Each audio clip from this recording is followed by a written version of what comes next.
So hello guys, HTML tag tutorial series में आज हम लोग बात करने वाले हैं आइडियो टैग के बारे में। आइडियो टैग क्या होता है, उसको कैसे कनेक्ट करते हैं HTML वेब पेज के अंदर और कैसे उसको यूज़ किया जाता है, तो सारे डिस्कशन हम लोग आज की वीडियो में करने वाले हैं। तो चलिए अपनी वीडियो को स्टार्ट करते हैं। सो हेलो गाइस, आज की वीडियो में जैसे मैंने बताया कि हम लोग बात करने जा रहे हैं आइडियो टैग के बारे में। तो ये आइडियो टैग होता क्या है दोस्तों, इसको पहले हम लोग थोड़ा जान लेते हैं। और आइडियो टैग जैसा कि आप नाम ही से समझ गए होंगे कि आइडियो का मतलब होता है आवाज़। आप जब कोई HTML का वेब पेज क्रिएट करते हो तो उसके अंदर मेनली क्या होता है, टेक्स्ट होते हैं, इमेजेस होती हैं, डॉक्यूमेंट होते हैं और साथ में कुछ लिंक्स जुड़ी होती हैं और उसी के साथ में कहीं कहीं आइडियो का भी यूज़ किया जाता है। मान लीजिए बैकग्राउंड में कोई आइडियो कोई चल रही है या फिर बटन को क्लिक करने पे कोई आइडियो आती है या फिर कोई भी आइडियो आप कनेक्ट कर रहे हो अपनी खुद की, तो उसके लिए हम लोग आइडियो टैग का यूज़ करते हैं। तो दोस्तों आइडियो टैग का यूज़ कैसे करना है ये क्वेश्चन उठता है, तो उसके लिए बहुत ही सिंपल तरीका है, बस इस वीडियो को आपको लास्ट तक देखना होगा। तो चलिए अपनी वीडियो को स्टार्ट करते हैं। सबसे पहले ये मैंने जो खोल के रखा हुआ है इसको कहते हैं HTML बॉयलर प्लेट। अगर पहले की वीडियोस आपने देखी तो ये सब जानते होंगे।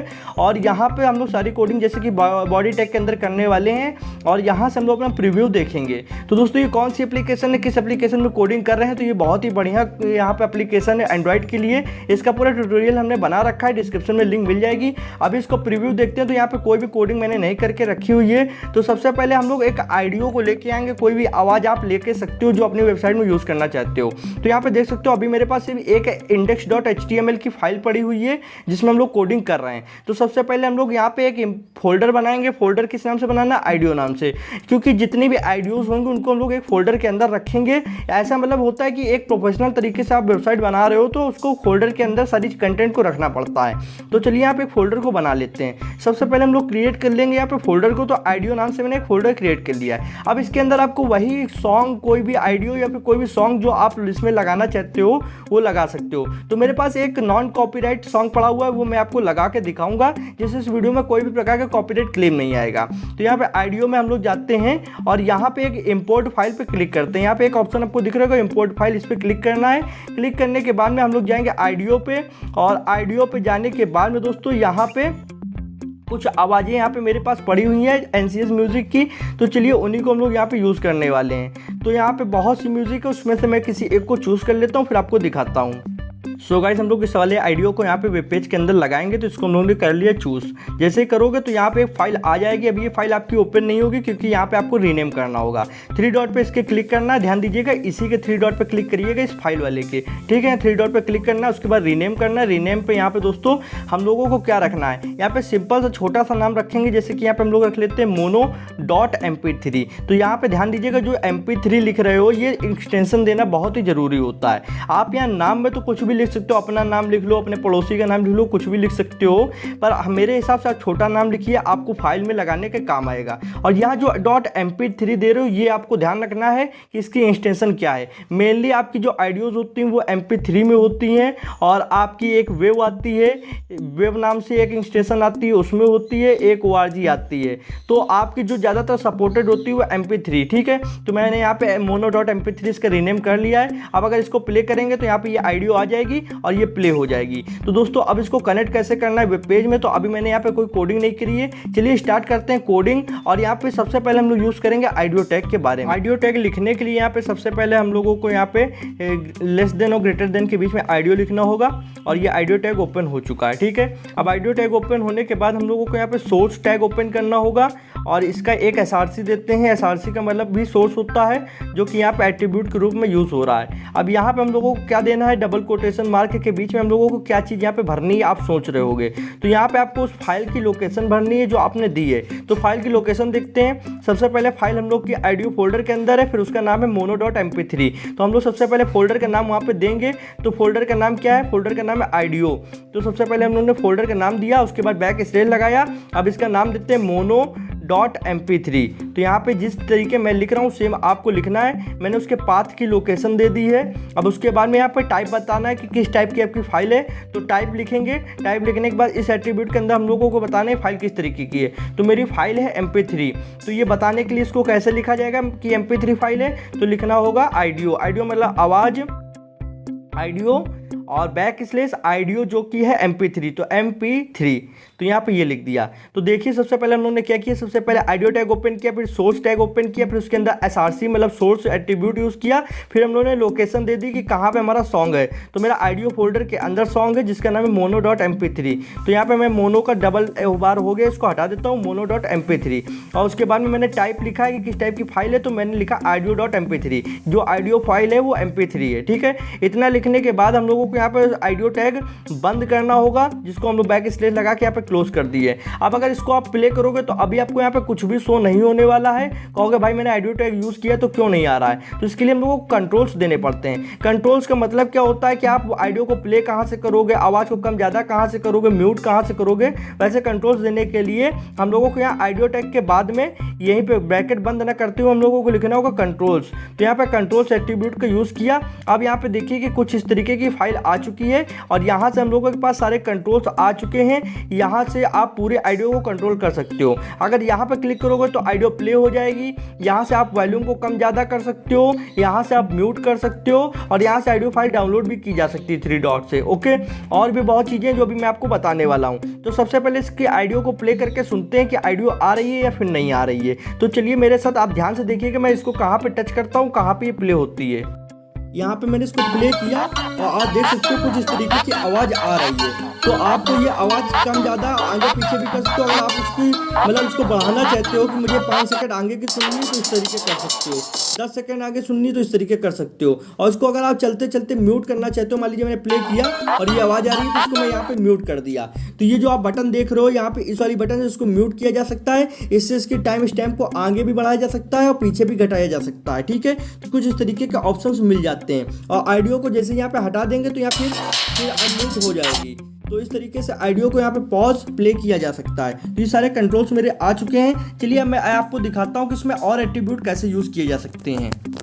यहाँ पे दोस्तों सबसे पहले अब आपको मैं कुछ चीज़ें अलग से बताऊंगा। यहाँ पे कंट्रोल्स के बाद अगर आप यहाँ पे लूप लिख देते हो तो लूप का क्या मतलब होता है आपको मैं दिखाऊं।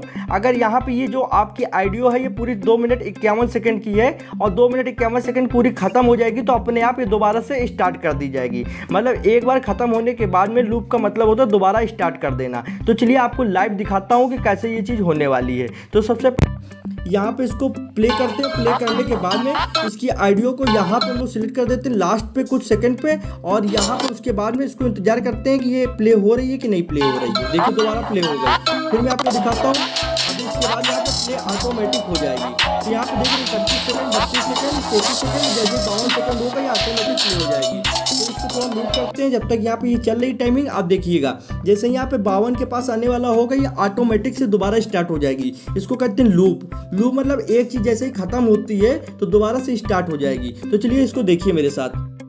तो यहाँ पे ये देखिए दोबारा स्टार्ट हो चुकी है। तो मुझे इसको दोबारा प्ले करने की जरूरत नहीं पड़ी है। तो इसको लूप का मतलब यही होता है कि एक बार आइडियो बंद हुई तो दोबारा ऑटोमेटिक स्टार्ट हो जाएगी। अब देखिए यहाँ पे और कौन कौन से एट्रीब्यूट यूज़ किए जा सकते हैं। तो इसके लिए हम लोगों को जैसे अभी मैंने आपको लूप एट्रीब्यूट बताया।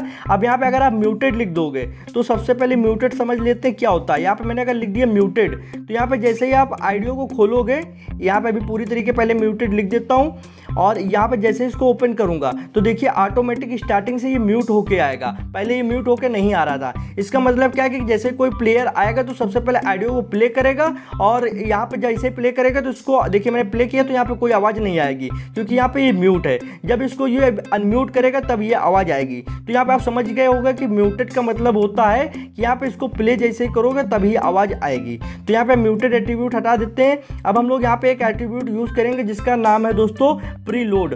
प्रीलोड एट्रीब्यूट क्या होता है उसको भी चलिए ध्यान से समझ लेते हैं। तो हम लोग यहाँ पे लिखते हैं प्रीलोड। अब इसके बाद में आपको प्रीलोड की 3 प्रॉपर्टी होती हैं। पहले प्रॉपर्टी का नाम है ऑटो, दूसरा का नाम है नन और तीसरा का नाम है मेटा डाटा। अब ऑटो जो है उससे कोई फर्क नहीं पड़ना, सेम टू सेम जैसा अभी तक कंट्रोल आ रहे थे वैसे देखिए कंट्रोल आ रहे हैं, ठीक है। ऑटो का मतलब जैसे अभी तक चल रहा था। अब यहाँ पे आप ध्यान दीजिए कि अभी यहाँ पे कोई भी परिवर्तन नहीं है। आपका यहाँ पे अभी कोई भी निशान सब चीज़ आपको दिखाई दे रही है, टाइमिंग भी आपको दिखाई दे रही है, ठीक है, कि कितने मिनट की आइडियो है। अब यहाँ पे जैसे मैं ऑटो के बजाय नन लिख देता हूँ, यहाँ पे नन प्रॉपर्टी का यूज़ करूँगा। अब यहाँ पे देखिएगा कि क्या यहाँ पे परिवर्तन आता है।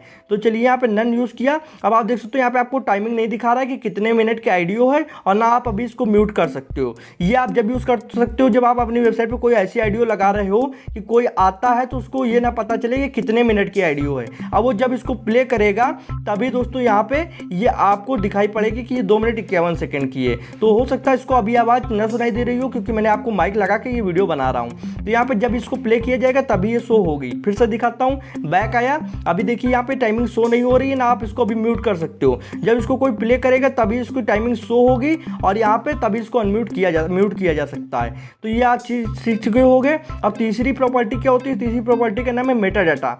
तो मेटा डाटा का क्या यूज़ है? मेटा डाटा एक ऐसी प्रॉपर्टी है जो आपके बैकएंड में काम करती है। अब यहाँ पे आपको कोई खास यहाँ पे बदलाव आपको नहीं देखने को मिल रहा है, पर मेटा डाटा यूज़ करने से जो आपका ब्राउज़र है और जो सर्च इंजन है, इनको पता चलता है कि आपने जो आइडियो यूज़ करी है ये किस तरीके की आइडियो है और ये क्या है। तो मेटा डाटा एक तरीके का आपके जैसे आप यूट्यूब वीडियो बनाते हो तो उसमें आप टैग्स का यूज़ करते हो, वैसे ही मेटा डाटा एक टैग होता है जिससे कोई भी चीज़ आप अगर कहीं पर लगाते हो तो यहाँ पे गूगल सर्च इंजन को जानकारी मिल जाएगी कि ये जो आइडियो आपकी है ये किस तरीके की आइडियो है और आपने इसको क्यों यूज़ किया गया है। तो इसलिए मेटा डाटा हम लोग गूगल को बताने के लिए यूज़ करते हैं। बाकी इससे कोई बदलाव आपको चेंजमेंट स्क्रीन पे देखने को नहीं मिलेंगे। तो आज आपने क्या सीखा? आपने सीखा सिंपल सबसे पहली बात कि आइडियो टैग का यूज़ करके हम लोग सबसे पहले वॉल्यूम को कैसे कनेक्ट कर सकते हैं, किसी आइडियो को कैसे कनेक्ट कर सकते हैं, और कंट्रोल्स कैसे लगा सकते हैं। ठीक है, उसके बाद में आपने सीखा कि लूप क्या होता है। लूप का मतलब होता है कि एक बार आवाज़ खत्म होगी दोबारा अपने आप स्टार्ट कर दी जाएगी।